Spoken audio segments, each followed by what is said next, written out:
O Saúde e Cidadania de hoje escolheu um tema que, no fundo, me toca sob vários aspectos, inclusive na alma.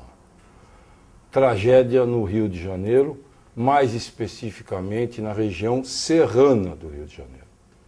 Por que me toca na alma? Eu me formei em Teresópolis. Eu conheço cada pedaço de Teresópolis. Nós vamos voltar já já, porque nós vamos falar agora com quem entende de resgate médico e vamos entender por que nós não temos no nosso país um resgate médico nacional. Voltamos já já. Bom, conforme eu combinei com vocês, estou retornando agora nesse bloco para nós falarmos sobre a questão do resgate médico. Esse resgate médico que está sendo feito lá na catástrofe, no Rio de Janeiro, e que nós já presenciamos em tantos locais aqui no Brasil. Não vamos esquecer das chuvas do ano passado em Florianópolis. E a pergunta que eu faço no ar nesse momento é o seguinte: esse resgate é responsabilidade de quem? Do município? Do Estado? E o nível nacional? E o governo federal tem alguma responsabilidade? Tem plano sobre isso? É exatamente nesse aspecto que eu trato agora aqui com o doutor Luiz Antônio Moreira da Costa, famoso doutor Tonhão, companheiro de plantão. Começamos juntos aqui no SAMU. E o doutor Luiz Antônio tem muita coisa para nos falar. Boa tarde, doutor Luiz Antônio. Boa tarde, doutor Cury. É um prazer estar aqui com vocês para falar sobre esse cenário tão catastrófico que nós estamos enfrentando no Rio de Janeiro hoje e que já é uma repetição de anos e anos a fio. É um verdadeiro déjà vu que a gente vem enfrentando todo o início de ano aqui no Brasil. Esse resgate que está sendo feito no Rio de Janeiro e foi feito em outras situações aqui no Brasil, ele tem a participação organizada do governo federal?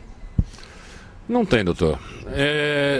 O que acontece é que há uma convocação em cima da hora, pessoas que se apresentam como voluntários e que não existe uma coordenação a nível nacional de assistência médica. Nós vemos, por exemplo, equipes dos bombeiros trabalhando muito acertadamente, sob seus comandos, equipes da Força Aérea Brasileira, equipes do Exército trabalhando, mas não existe uma coordenação única, de modo que haja um atendimento sincrônico de todas essas equipes e, além disso, os voluntários, como não são remunerados, eles trabalham como querem, sem comando de ninguém. Então, a hora que cansam, vão embora, não tem compromisso fora o altruísmo de se deslocar até o local. E acaba sendo um trabalho assim, eu vou cavucar aqui, você cavuca lá e o outro cavuca onde quiser. Então, não há um atendimento coordenado disso daí. Doutor Tonhão, eu sei que o senhor desenvolveu um trabalho, escreveu, fez um projeto muito interessante a respeito de uma Força Nacional de Emergência Médica. Mas antes de você me contar como é que está esse projeto, eu queria que você me contasse o que foi que te motivou. Tem umas histórias que te levaram a essa necessidade de escrever esse projeto. O que foi, doutor Tonhão? Em novembro de 2008, houve uma enchente dessas proporções em Santa Catarina, no Vale do Itajaí. E a catástrofe foi similar a essa de agora. O que nós observamos, um repórter entrevistando um médico que estava atendendo na emergência, e o médico chorando, com lágrimas fluindo dos olhos. Aí o repórter perguntou para ele se ele estava emocionado pela catástrofe, e ele respondeu que não era só pela catástrofe, é que a casa dele também tinha sido arrastada pela enxurrada, os familiares deles também estavam desabrigados, os bens deles estavam sendo levados embora pelas águas e ele tinha que permanecer ali atuando, cumprindo o seu papel de médico. Sem poder cuidar dos seus familiares como qualquer cidadão teria que fazê-lo, né? Exatamente, isso é uma situação absolutamente desumana. Nesse meio tempo me veio a ideia de que o Brasil já estava na hora de ter uma Força Nacional de Emergência Médica. Mas antes de você falar sobre isso, eu queria só ressaltar o seguinte: olha um aspecto que agora o doutor Luiz Antônio está trazendo, doutor Tonhão, e que visão que normalmente passa desapercebida. O local da catástrofe todas as pessoas que estão lá, os médicos, os próprios bombeiros, não é? A defesa civil, né? Enfim, os moradores daquela região, eles precisam ser amparados também.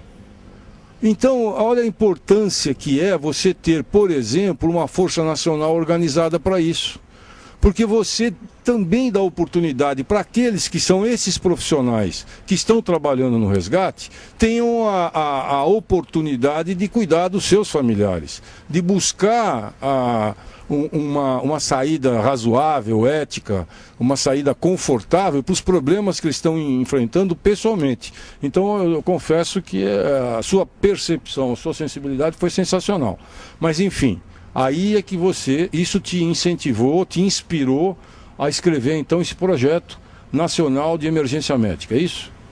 Conta para nós como é que está isso, doutor Tonhão. Bem, aí em dezembro do mesmo ano, o coordenador nacional do SAMU esteve aqui em Campo Grande e nós conversamos informalmente e eu dei essa sugestão para ele, que deveria ser criada nos moldes da Força Nacional de Segurança, que é convocada rapidamente para atuar num ponto crítico na área da violência, da justiça e da segurança pública, que a saúde também tem condições de fazer isso. Ele gostou da ideia e pediu que eu colocasse isso no papel. Aí eu escrevi, em meados de 2009, encaminhei por e-mail para a Coordenação Nacional e daí adiante não houve mais resposta, nem e-mails, nem telefonemas, nem nada. Até que em janeiro de 2010 nós tivemos o terremoto no Haiti. A Presidência da República se propôs a prestar ajuda financeira e recursos humanos e materiais para o Haiti. As forças do Exército que já se encontram são forças de paz, não é força de resgate nem de assistência médica. Mas aí ficou aquela confusão, houve uma convocação, mandaram um e-mail pedindo quem queria ir. Só que não houve nenhum e-mail, por exemplo, ao secretário de saúde, ao prefeito municipal, para que ele me liberasse para eu poder ir. Nós fizemos uma lista aqui em Campo Grande de quase 30 pessoas dispostas a embarcar imediatamente. Óbvio que isso criaria um problema sério na escala, não poderia ir todo mundo ao mesmo tempo. Olha, essa conversa está muito agradável e mais informações ainda devem surgir. Então, exatamente por isso, eu quero convidá-los a aguardar um minuto para os nossos intervalos. Eu volto já já. Bom, nós estamos retornando e vamos voltar ao assunto. Nós terminamos o bloco passado falando exatamente as dificuldades que o Dr. Luiz Antônio teve em desenvolver o projeto de assistência médica de urgência para nível nacional, de entregá-lo ao Ministério da Saúde. Agora o Dr. Luiz Antônio continua explicando para a gente aqui como é que está indo a questão do projeto. Pois é, o projeto eu tenho cobrado cada vez que acontece uma catástrofe nesse Armagedon que é todo início de ano no Brasil e cobrado insistentemente. Agora, numa última alternativa esperança, nós encaminhamos para os nossos representantes do Congresso Nacional, os nossos representantes estaduais no Congresso Federal, para que eles tentem dar andamento para o processo. Porque o que se vê é o seguinte, não basta convocar recursos humanos. Eu tenho que ter recursos materiais, eu tenho que ter a tenda, eu tenho que ter uma situação que o Exército, as Forças Armadas, no modo geral, eles têm muito ativas, que são a logística e o batalhão de suprimentos, que seria a intendência. Porque eu preciso ter no local, não basta ter gente, eu preciso ter onde eu vou colocar aquelas vítimas, como eu vou fazer para estabilizar, cadê o material que eu precisava dele. Esse material que nós temos na ambulância, eu tenho que ter num hospital de campanha. Eu não posso sair pedindo um hospital de campanha emprestado para a Força Aérea, um desfibrilador emprestado para o Exército, uma maca emprestada para a Marinha, ou ir levar um colar cervical do SAMU, por conta disso. Mesmo porque, é bom nós lembrarmos, que você vai estar, como diz o ditado popular, cumprindo um santo para descobrir outro. Toda vez que você tira esses equipamentos de um hospital, mesmo que seja do Exército, da Marinha, mesmo quando você faz isso, você deixa aquela instituição, aquela estrutura sem o equipamento para funcionar adequadamente. É por isso que tem muita lógica, e está de parabéns, doutor Luiz Antônio, quando ele percebe e faz alguma coisa no sentido de buscar uma solução nacional. Essas coisas têm que ser equipamentos à parte, não é isso? Todo equipamento. É outra coisa que você chamou a atenção, eu queria que você me falasse um pouquinho mais, é sobre o problema dos recursos humanos. Quer dizer, o governo federal diz que vai mandar, mas na verdade ele não faz absolutamente nada, não se comunica com o Estado, nem com a Prefeitura, é isso, doutor Luiz Antônio? Exato, o governo federal não tem funcionários para fazer isso na área da saúde. Por quê? Os funcionários do SAMU, médicos, enfermeiros, técnicos de enfermagem, condutores, são funcionários das prefeituras, há alguns lugares do estado.